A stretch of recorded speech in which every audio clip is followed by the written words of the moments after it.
Bismillahirrahmanirrahim. Alhamdulillahirabbil alamin. Wassalatu wassalamu ala sayyidil mursalin sayyidina wa maulana Muhammadin wa ala alihi wa sahbihi ajma'in. Amma ba'du, wala hawla wala quwata illa billahil aliyyil azim. Rabbi shrah li sadri wa yassir li amri wahlul 'uqdatam min lisani yafqahu qawli.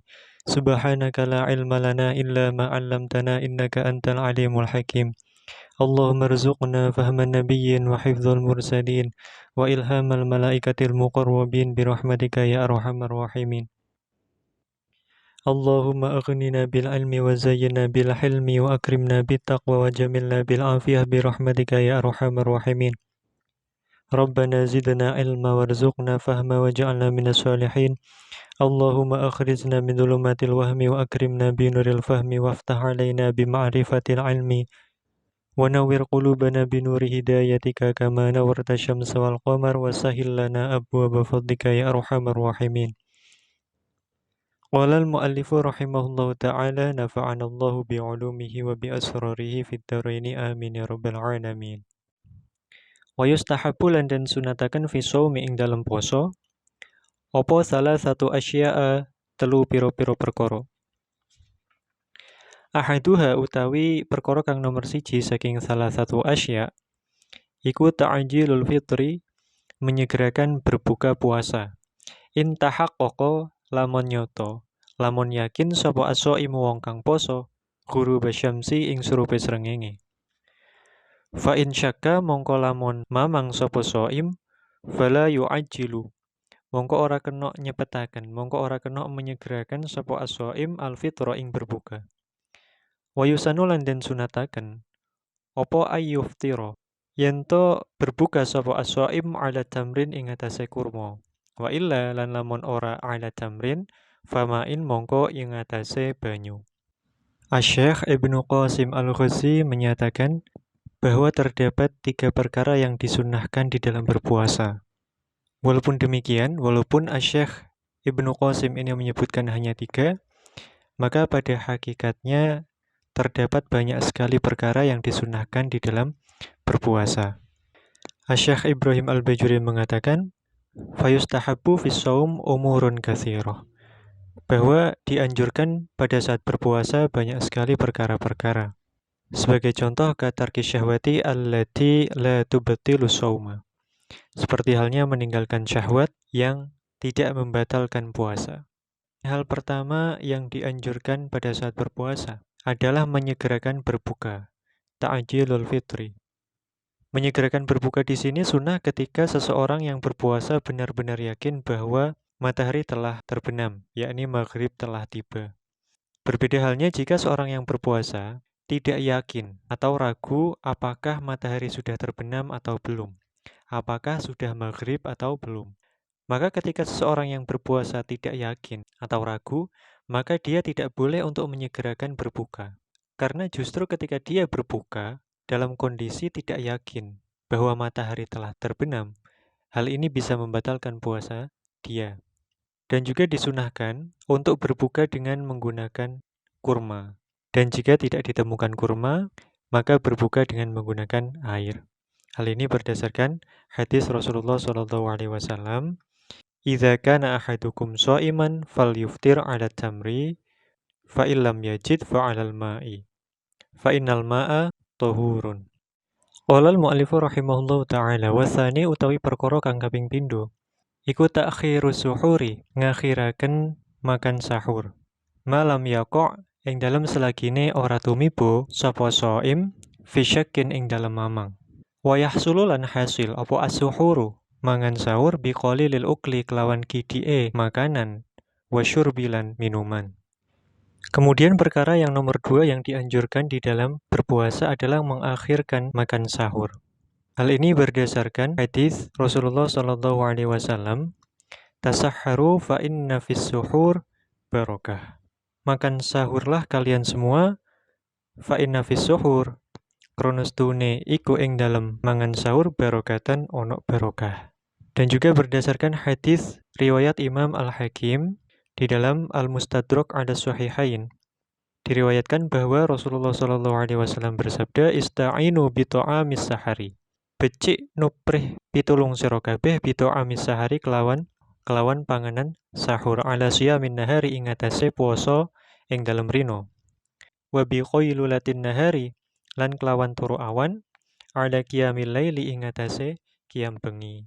Hal ini menunjukkan bahwa makan sahur itu bisa membantu seseorang untuk mengerjakan puasa di siang hari dengan lebih baik, sebagaimana tidur siang bisa membantu seseorang untuk bisa mengerjakan sholat malam dengan baik. Kemudian kesunahan atau anjuran makan sahur ini berlaku sejak tengah malam. Asy-Syaikh Ibrahim Al-Bajuri mengatakan wa yadkhulu waqtuhu binisfil laili. Jadi kesunahan makan sahur itu berlaku setelah lewat tengah malam. Fal aklu mongko utawi mangan qablahu ing dalem sadurunge nisfil lail iku laisa ora ono apa al aklu bisuhurin iku sahur. Maka makan sebelum tengah malam itu tidak dikatakan sahur. Fala tahsulu mongko ora hasil bihi kelawan al aklu qablahu as-sunnatu apa sunnah.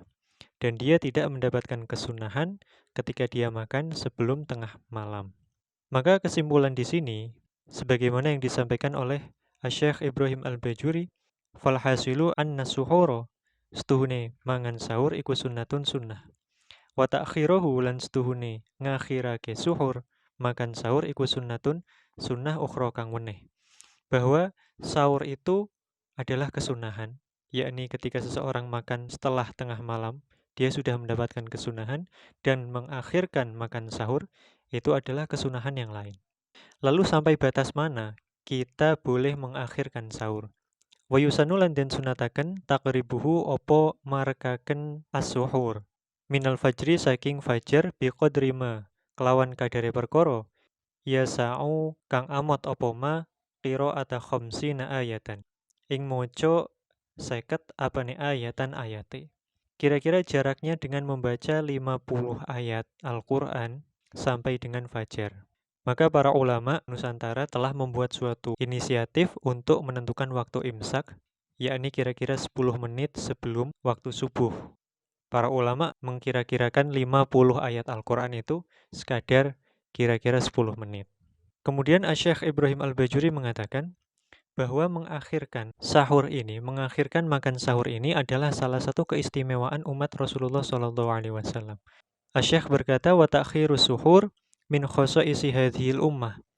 Utawi ngakhirake mangan sahur iku min khosoisi hadhil ummah, setengah saking keistimewaane ikilah umat, yakni umat Kanjeng Nabi Muhammad SAW.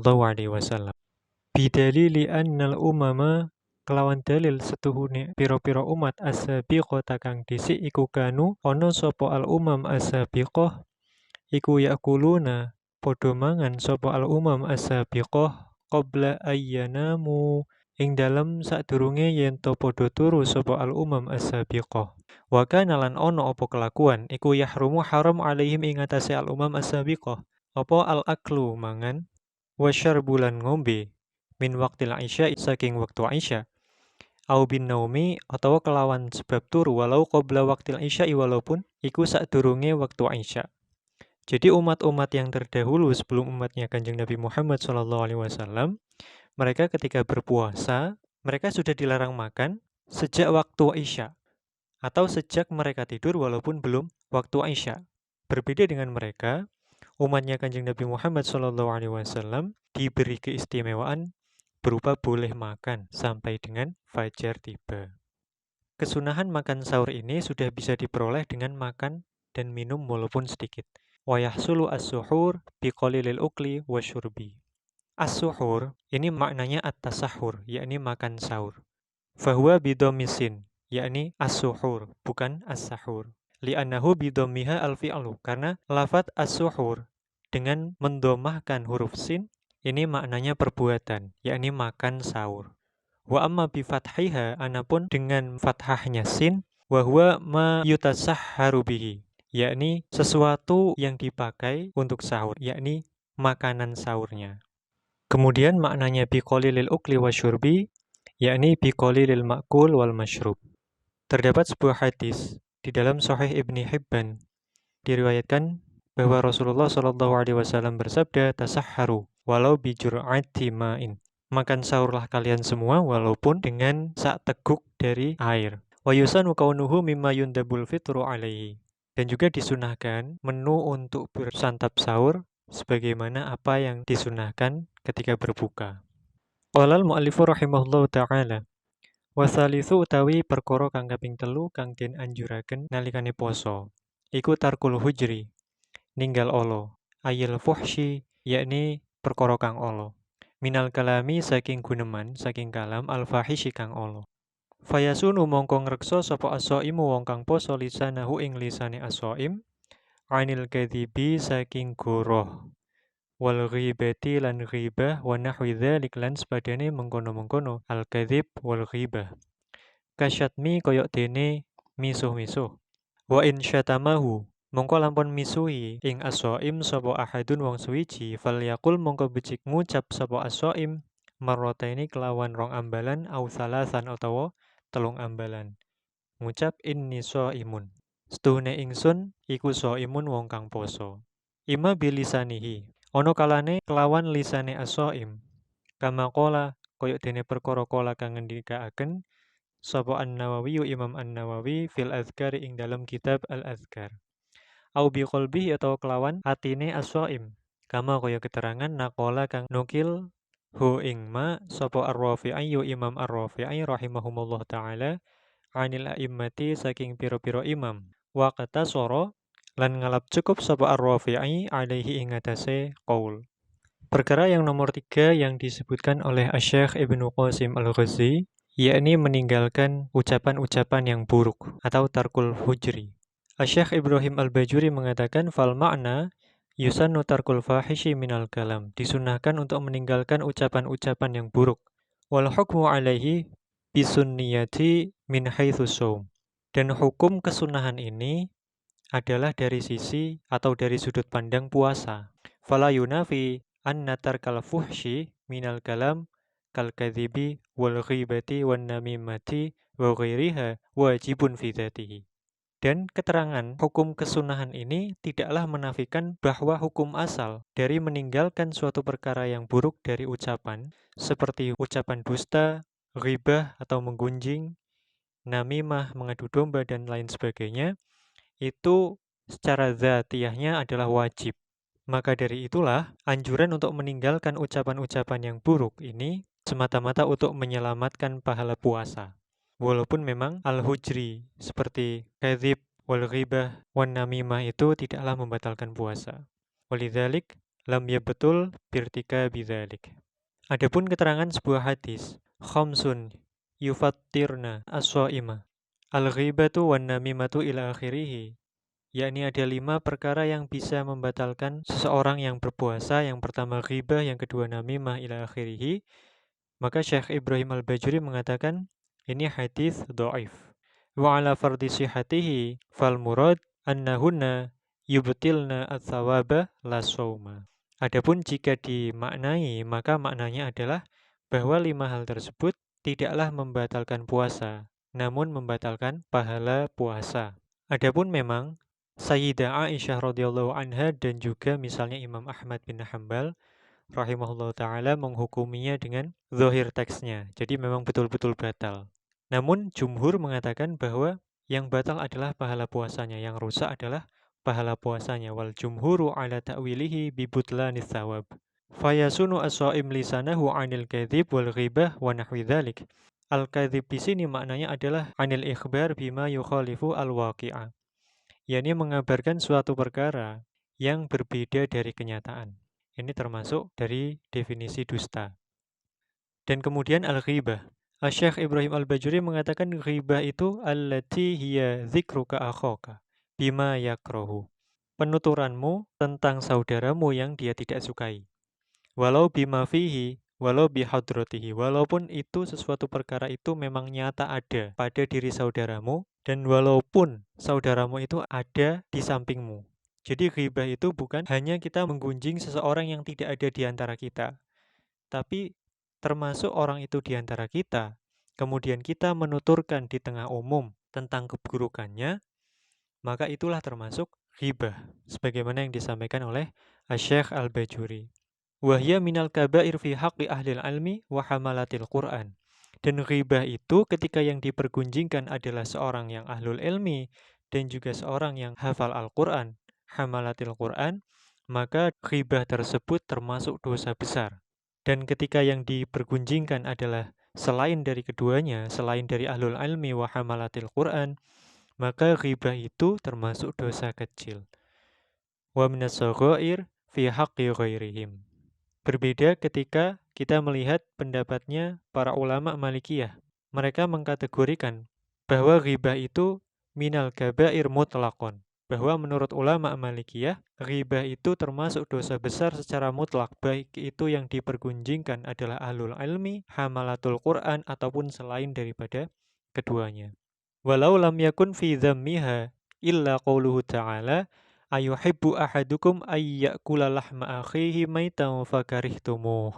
Ini dasar daripada para ulama Malikiyah yang menyatakan bahwa ghibah itu termasuk dosa besar. Dan juga terdapat suatu riwayat yang menyatakan anna li abwabis sama hujaban, bahwa langit itu punya pintu-pintu dan masing-masing pintu itu memiliki penjaga-penjaga yang menghalang-halangi. Yarudduna a'mala ahlil kibri wal hasadi wal ghibati.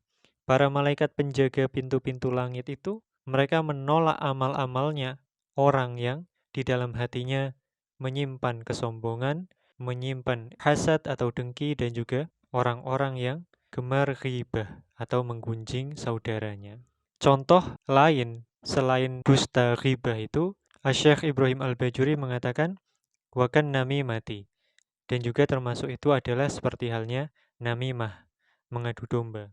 Wahya as-sa'yu bainan nas ala wajhil ifsad, yakni datang kepada manusia dengan ucapan-ucapan yang ditujukan untuk memecah belah manusia tersebut. Ini termasuk dosa besar, wahya minal kabair. Ini kata Asy-Syaikh Ibrahim Al-Bajuri di dalam Hasyiah Ibrahim Al-Bajuri ala Syarhi Ibni Qasim Al-Ghazi. Kemudian ketika ada seseorang yang berpuasa, dicela oleh orang lain, dihina oleh orang lain, maka hendaknya dia mengucapkan inni shaim, bahwa sesungguhnya aku sedang berpuasa. Ada kalanya mengucapkan ini bisa dengan menggunakan lisannya, sebagaimana yang disebutkan oleh Imam An-Nawawi di dalam kitab Al-Adhkar. Ini ilam yakhaf ar-riya'a, ketika dia tidak khawatir akan terjerumus ke dalam riya. Au biqolbihi, atau dengan hatinya, sebagaimana yang dinukil oleh Imam Ar-Rafi'i dari para imam, dan beliau mencukupkan dengan pendapat tersebut. Ketika seseorang khawatir terjerumus ke dalam riya, maka hendaknya dia mengucapkan inni shaim di dalam hatinya saja. Kemudian terdapat tambahan keterangan wa yusannu 'inda 'adami khaufir riya'i al-jam'u bainahuma. Dan dianjurkan pula ketika tidak ada kekhawatiran akan terjerumus ke dalam riya untuk mengumpulkan keduanya, yakni mengucapkan dengan lisan dan juga dengan hati. Lalu apa sebenarnya hikmah daripada dianjurkannya kita untuk mengucapkan inni shaimun ketika kita sedang berpuasa lalu kita dicela dan dicaci oleh orang lain? Asy-Syaikh Ibrahim Al-Bajuri mengatakan wa qawluhu inni shaimun wal ghardu min dzalik zajru nafsihi minal musyatamati. Jadi seseorang itu akan tercegah hatinya, tercegah jiwanya untuk saling mencela. Fa innaha rubbama taharrakat laha 'inda syatbil ghair. Karena hati, jiwa itu terkadang tergerak untuk membalas cacian orang lain. Maka ketika kita mengatakan inni shaimun, baik itu dalam hati maupun dengan lisan, maka itu akan membantu jiwa kita, membantu hati kita untuk menenangkan diri sehingga tidak terprovokasi, tidak terpengaruh oleh cacian orang lain. Wa fihi aidan zajrul ghairi 'anisyatmi. Demikian juga ucapan inni shaimun ini bisa membantu mencegah orang lain untuk kemudian mencaci kembali kita. Lakin hadza khosun bil qawli al-lisani dunal qalbi. Adapun hikmah mencegah orang lain untuk mencaci kembali kita terbatas pada ucapan inni shaimun yang menggunakan lisan, tidak yang menggunakan hati. Wa yahrumu siyamu khamsati ayamin ila huna wallahu a'lam bissawab. Mudah-mudahan bermanfaat. Subhanakallahumma wa bihamdika asyhadu an la ilaha illa anta astaghfiruka wa atubu ilaik. Subhana rabbika rabbil izzati amma yasifun wa salamun alal mursalin walhamdulillahi rabbil alamin.